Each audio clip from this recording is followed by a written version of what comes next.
Occasion ఏదైనా location ఎక్కడైనా తెలుగువారి వేడుక అంటే ఆలివ్ మిఠాయి ఉండాల్సిందే. అమరావతిలో భారీ విగ్రహాల ఏర్పాటు పైన ఆంధ్రప్రదేశ్ ప్రభుత్వం కసరత్తు చేస్తోందా? ఇది గతంలోని మాస్టర్ ప్లాన్ లో భాగమా, లేదంటే కొత్తగా తీసుకున్నటువంటి నిర్ణయమా? ఈ సందేహాలకు సమాధానాలు ఇచ్చేటువంటి ప్రయత్నం చేద్దాం. ఎందుకంటే ఆంధ్రప్రదేశ్ మున్సిపల్ శాఖ మంత్రి నారాయణ ఆధ్వర్యంలో 2-3 రోజుల పాటు గుజరాత్లో పర్యటన జరిగింది. ఒక మంత్రివర్గానికి సంబంధించి, అధికార వర్గానికి సంబంధించినటువంటి బృందం. ముఖ్యంగా ఏపీసీఆర్డీఏ కమిషనర్, అలానే అమరావతి డెవలప్మెంట్ కార్పొరేషన్ ఎండి, మరికొంతమంది టౌన్ ప్లానింగ్కి సంబంధించినటువంటి అధికారుల బృందంతో నారాయణ పర్యటించారు. ముఖ్యంగా స్టాట్యూ ఆఫ్ యూనిటీ అంటే సర్దార్ పటేల్ విగ్రహానికి సంబంధించినటువంటి పరిసర ప్రాంతాలను ఏ విధంగా అభివృద్ధి చేశారు, అక్కడ ఉన్నటువంటి ఆకర్షణలు, నిర్మాణంలో జరిగినటువంటి ప్రక్రియలు, వీటన్నిటిపైన అధ్యయనం చేశారు. ఈ విగ్రహాన్ని నిర్మించింది, ఇది ప్రస్తుతం దేశంలోనే అత్యంత ఎత్తైనటువంటి విగ్రహం. 181 మీటర్ల ఎత్తు, అంటే దాదాపు 595 అడుగుల ఎత్తులో నిర్మించినటువంటి స్వరూపం ఈ విగ్రహం. సో దీని పరిసర ప్రాంతాల్లో పర్యాటక పరంగా అభివృద్ధి చేయడానికి ఎలాంటి జాగ్రత్తలు తీసుకున్నారు, ఈ నిర్మాణ ప్రక్రియ మొత్తాన్ని కూడా ముందుకు తీసుకెళ్ళింది ప్రఖ్యాత నిర్మాణ సంస్థ ఎల్ఎన్టీ. సో ఎల్ఎన్టీ అధికారుల బృందం ప్రత్యేకంగా దీనికి సంబంధించినటువంటి ప్రజెంటేషన్ని మంత్రి బృందంతో, అంటే నారాయణ గారి బృందంతో షేర్ చేసుకున్నారు. ఎలాంటి కార్యాచరణని అనుసరించడం ద్వారా దీన్ని అట్రాక్టివ్ టూరిస్ట్ డెస్టినేషన్గా మార్చగలిగారు అనేది విశ్లేషించారు. ఈ నేపథ్యంలో ఆంధ్రప్రదేశ్ రాజధాని అమరావతిలో కూడా అత్యంత భారీ ఎత్తైనటువంటి విగ్రహాన్ని నిర్మిస్తారని, లేదా సర్దార్ పటేల్ విగ్రహాన్ని మించినటువంటి విగ్రహాన్ని నిర్మిస్తారని ఎన్టీ రామారావు గారు, తెలుగుదేశం పార్టీ వ్యవస్థాపక అధ్యక్షుడు, అలానే ఆంధ్రులకి సంబంధించి ఆత్మగౌరవ పతాకగా చెప్పుకునేటువంటి ఎన్టీఆర్ విగ్రహాన్ని సర్దార్ పటేల్ విగ్రహం కంటే పెద్ద ఎత్తున నిర్మించే అవకాశం ఉందనేటువంటి ప్రచారం జోరుగా సాగుతుంది. అయితే ఒక అంశాన్ని విశ్లేషించేటువంటి ప్రయత్నం చేద్దాం. వాస్తవానికి మాస్టర్ ప్లాన్లో భాగంగానే గతంలోనే ఎన్టీఆర్ స్మృతివనానికి ఆంధ్రప్రదేశ్ ప్రభుత్వం 2016-17 ప్రాంతంలో ప్రణాళికలను సిద్ధం చేసింది. నీరుకొండ ప్రాంతంలో ఎన్టీఆర్ విగ్రహాన్ని ఏర్పాటు చేయడంతో పాటు 200 ఎకరాల్లో టూరిస్ట్ డెస్టినేషన్గా ఈ ప్రాంతాన్ని డెవలప్ చేయాలనేటువంటి ఒక ప్రణాళికని ఆంధ్రప్రదేశ్ ప్రభుత్వం సిద్ధం చేసుకుంది. దానికి సంబంధించినటువంటి అంశాలని, ప్రక్రియని ప్రారంభించేటువంటి క్రమంలోనే మంత్రి బృందం గుజరాత్లో పర్యటించినట్టుగా సమాచారం వస్తుంది. వాస్తవానికి ఈ ప్లాన్ ఏంటి, దాన్ని ఒకసారి డిస్కస్ చేసే ప్రయత్నం చేద్దాం. ఇది అమరావతికి సంబంధించినటువంటి మాస్టర్ ప్లాన్. ఇక్కడ కనిపిస్తున్నటువంటి రెడ్ మార్క్, అంటే ఈ బాక్సెస్ అన్నీ కూడా అడ్మినిస్ట్రేటివ్ సిటీ, సీడ్ క్యాపిటల్ ఏరియాలో ముఖ్యమైనటువంటి ప్రాంతంగా చెప్పుకునేటువంటి సీడ్ క్యాపిటల్ ఏరియాలో ఉన్నటువంటి అడ్మినిస్ట్రేటివ్ బ్లాక్. అంటే కృష్ణానదికి అభిముఖంగా ఇదే ఒక సింగిల్ లైన్గా మనం కనుక చూస్తే, ఈ ప్రాంతం మొత్తాన్ని ఒక సింగిల్ లైన్ రూపంలో చూస్తే ఒక క్లారిటీ వస్తుంది. ఎందుకంటే ఇక్కడే విగ్రహాన్ని ఏర్పాటు చేయాలనుకున్నారు. ఇది అడ్మినిస్ట్రేటివ్ బ్లాక్ ఇదంతా. అయితే ఇది కృష్ణానదికి అభిముఖంగా రాజధాని నిర్మాణం జరుగుతుంది. అదే క్రమంలో రాజధాని నిర్మాణానికి అభిముఖంగా ఇక్కడ ఎన్టీ రామారావు విగ్రహాన్ని పెట్టాలనేటువంటి ఆలోచన ఆంధ్రప్రదేశ్ ప్రభుత్వం అప్పట్లోనే చేసింది. సో నీరుకొండ ఈ ప్రాంతంలో, ఇది ఒక విధంగా చెప్పాలంటే నీరుకొండ అనేటువంటి ప్రదేశంలో ఒక లొకేషన్ ఇది. కేవలం మనం ఇక్కడ జూమ్ చేసి చూస్తే కనుక స్ట్రైట్గా ఒకటే లైన్గా కనిపించేటువంటి ప్రదేశం. సో ఇది అమరావతి రాజధాని ప్రాంతానికి, అడ్మినిస్ట్రేటివ్ బ్లాక్లకి సమాంతరంగా కనిపిస్తుంది. ఇక్కడ ఒక జలాశయం, చుట్టూ చూస్తే ఒక జలాశయం. ఇక్కడే ఇప్పుడు చెప్తున్నటువంటి పాలవాగు, కొండవీటి వాగు గురించి మనం పదే ఉన్నాం. ఇది కొండవీటి వాగు సంబంధించినటువంటి జలాశయం. ఈ వాటర్ సోర్స్ ఈ విధంగా వచ్చి ఇక్కడ ఒక జలాశయాన్ని ఫామ్ చేస్తుంది. ఇక్కడ మధ్యలో ఉన్నటువంటి కొండ ఈ జలాశయం వల్లనే ఒక ఐలాండ్ లాగా కనిపిస్తుంది. దీన్ని టాప్ ప్రయారిటీ లొకేషన్గా ఆంధ్రప్రదేశ్ ప్రభుత్వం అప్పట్లో ఎంచుకుంది. ఈ లొకేషన్లో ఎన్టీ రామారావు విగ్రహాన్ని పెట్టాలనేటువంటి ప్రణాళికని అప్పట్లోనే ఆవిష్కరించింది.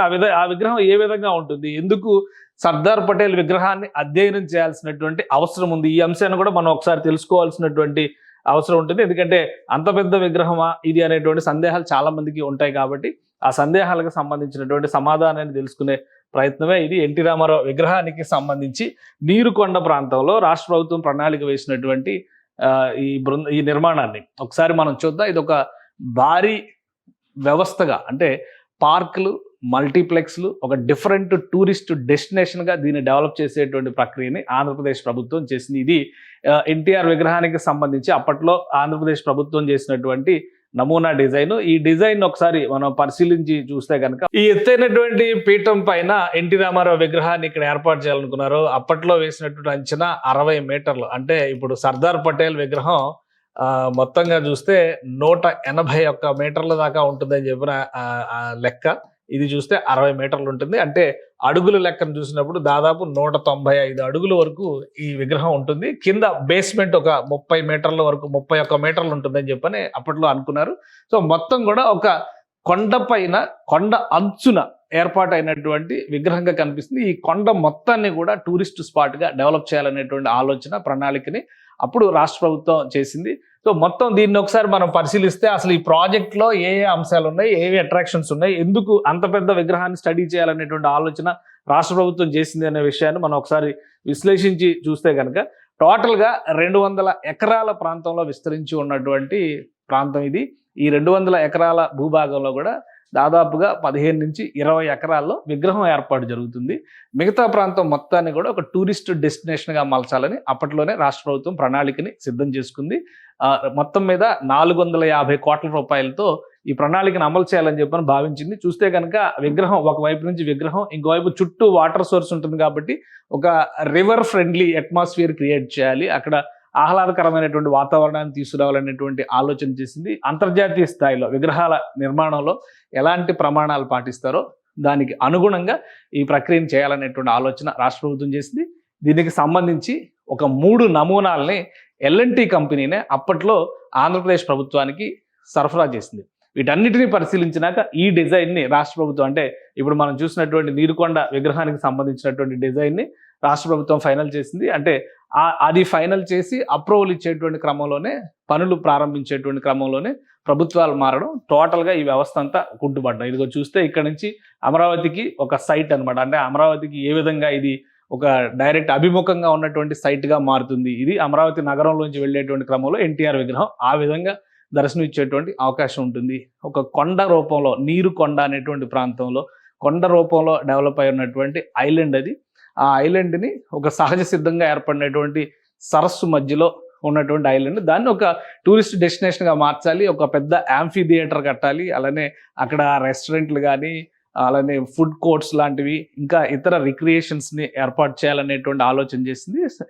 లాంచ్లు అన్నిటినీ కూడా ఏర్పాటు చేయాలి. అలానే ఇక్కడ ఈ నిర్మాణానికి సంబంధించి కూడా 3 నుంచి 5 అంతస్తుల ప్రణాళికను చేసి టోటల్ ఈ కొండను ఏ విధంగా డెవలప్ చేస్తారనే దానికి సంబంధించినటువంటి నమూనా, ఫుల్గా జట్టీలు కానీ పడవ ప్రయాణాలతో కూడినటువంటి వ్యవస్థను తీసుకొచ్చేటువంటి క్రమంలో ఈ ప్రణాళికను తయారు చేసి, ఇక కొండ బేస్మెంట్ కూడా దాదాపు 5 అంతస్తులతో ఇక్కడ నిర్మాణం జరుగుతుంది. అంటే 31 మీటర్ల ఎత్తు అనుకున్నాం కాబట్టి దాన్ని 5 అంతస్తులతో చేసి ఎన్టీ రామారావు జీవిత చరిత్రని చూపేటువంటి మ్యూజియము, ఆయన సాధించినటువంటి ఘనతని, తెలుగువారి ఖ్యాతిని చాటే విధంగా అక్కడ ఒక ఆర్ట్ గ్యాలరీ, దాంతోపాటు కొన్ని చిత్ర ప్రదర్శన, అంటే సినిమా రంగంలో కూడా ఎన్టీఆర్ ఒక అద్భుతమైనటువంటి నటుడిగా, ప్రపంచ ప్రఖ్యాతి చెందినటువంటి వ్యక్తిగా ఆయనకు ప్రత్యేక స్థానం ఉంది. అలానే ఆ కొండపైకి వెళ్ళేటువంటి క్రమంలో ఇలాంటి ఫిలికన్ ట్రైన్స్ అని చెప్పారంటారు. ఈ ట్రైన్ అంటే ఒక రోప్ వే లాంటి వ్యవస్థ అనమాట. కొండపైకి ఎక్కడం దిగడం అనేటువంటి విషయంలో దీన్ని రూపొందించారు. ఇది బ్యాక్ సైడ్, బేస్మెంట్ బ్యాక్ సైడ్కి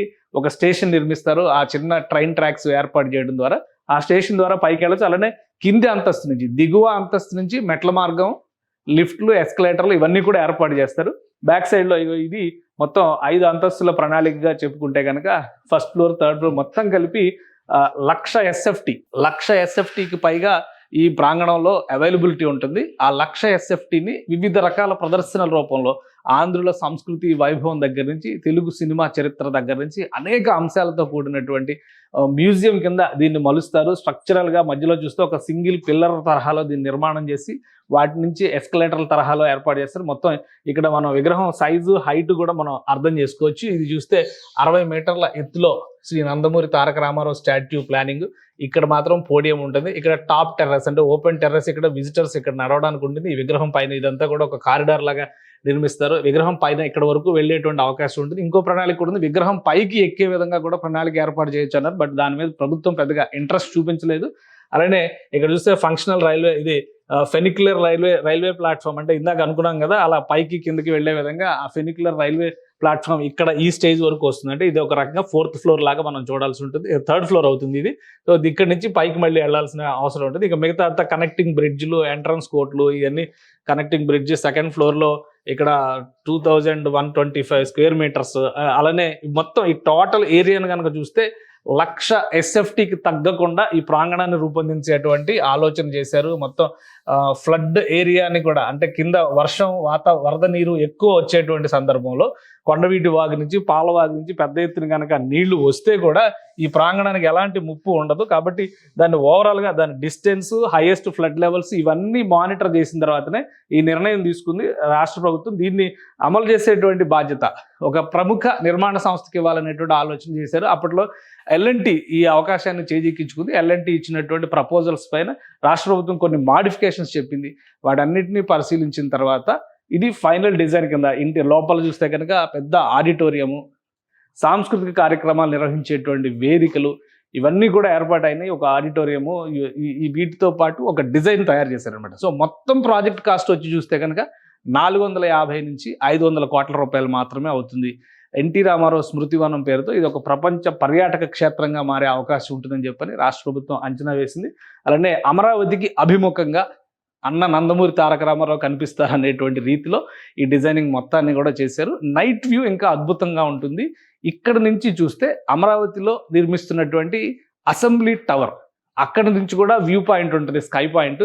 సో అదే తరహాలో ఇక్కడ కూడా ఒక స్కై పాయింట్ ఉంటుంది. సో ఈ రెండింటిని బ్యాలెన్స్ చేసే విధంగా ఒక స్ట్రైట్ లుక్ వచ్చేలాగా ఈ డిజైన్ రూపొందించారు. ఇంత పెద్ద నిర్మాణాన్ని చేయాలంటే కనుక దేశంలో ఉన్నటువంటి ప్రతిష్టాత్మక నిర్మాణాలను పరిశీలించాలని ఆంధ్రప్రదేశ్ ప్రభుత్వం భావించింది. ఈ క్రమంలోనే సర్దార్ పటేల్ విగ్రహం, దాని చుట్టుపక్కల ఏర్పాటు చేసినటువంటి రివర్ ఫ్రంట్ డెవలప్మెంట్, రిక్రియేషన్, ఇతర అట్రాక్షన్స్, అలానే బయోడైవర్సిటీ పార్కులు వీటన్నిటిని కూడా పరిశీలించడం కోసం మంత్రి నారాయణ బృందం అక్కడికి వెళ్ళింది.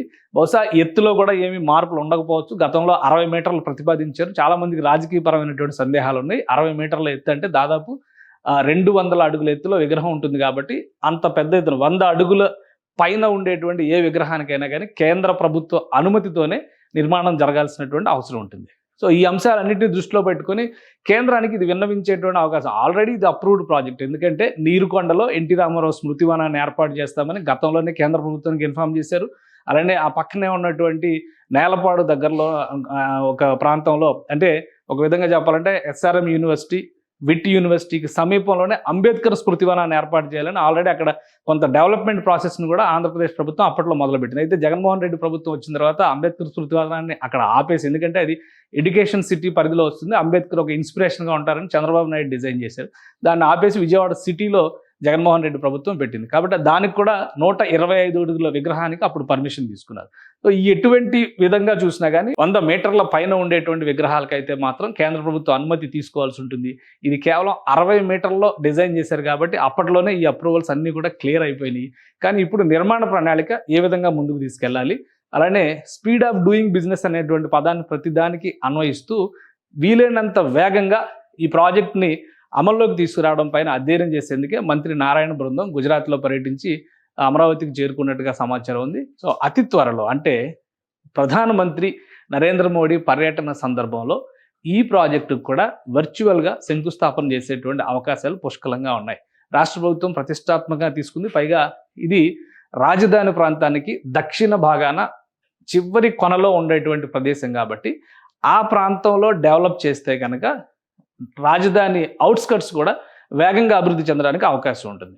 గతంలో కంటే భిన్నంగా ఇప్పుడు కూటమి ప్రభుత్వం అధికారంలోకి వచ్చిన తర్వాత తీసుకున్న నిర్ణయాలు 9 నగరాల్లో ప్రతిష్టాత్మకమైనటువంటి ప్రాజెక్టులు, కనీసం 2-3 ప్రాజెక్టులు ప్రారంభించే విధంగా చర్యలు తీసుకుంటుంది. ఈ ప్రాజెక్టులు మొదలైన తర్వాత ఆటోమేటిక్గా చుట్టుపక్కల ప్రాంతాలు అభివృద్ధి చెందడానికి అవకాశం ఉంటుంది అనేటువంటి ఆలోచన చేస్తుంది. ఈ క్రమంలోనే ఎన్టీఆర్ స్మృతివనానికి ప్రధానమంత్రి చేతుల మీదుగా రేపు 2వ తారీఖున, మే 2వ తేదీన శంకుస్థాపన చేసేటువంటి అవకాశాలు ఉన్నాయి. ఎన్టీ రామారావు విగ్రహానికి శంకుస్థాపన చేస్తారా అనే సందేహాలకు కూడా సమాధానం లేదు. ఎందుకంటే దక్షిణాది రాష్ట్రాల్లో బీజేపీతో పొత్తు కుదుర్చుకున్నటువంటి మొట్టమొదటి పార్టీ తెలుగుదేశం పార్టీ. అది కూడా ఎన్టీ రామారావు గారి నాయకత్వంలో 1984లోనే జరిగినటువంటి ఒప్పందాలు అవి. సో వీటన్నిటి రీత్యా ఎన్టీ రామారావు గారి పైన అత్యంత గౌరవం బీజేపీ జాతీయ నాయకులకి ఉంది. అలానే తెలుగుదేశం పార్టీ ఈ రోజు జాతీయ రాజకీయాల్లో కీలక పాత్ర పోషిస్తున్నటువంటి నేపథ్యంలో ఎన్టీ రామారావు స్మృతివనాన్ని వీలైనంత వేగంగా ఎగ్జిక్యూషన్లోకి తీసుకురావాలనేటువంటి ఆలోచన చంద్రబాబు నాయుడు ప్రభుత్వం చేస్తుంది. అందులో భాగంగానే వివిధ అంశాలను పరిశీలించేందుకు గుజరాత్ పర్యటనకి మున్సిపల్ మంత్రి నారాయణ నేతృత్వంలో అధికారుల బృందం వెళ్ళింది. సుమన్ టీవీలో మీ పర్సనల్ అండ్ బిజినెస్ ప్రమోషన్స్ కోసం కింది నెంబర్కి కాంటాక్ట్ చేయండి.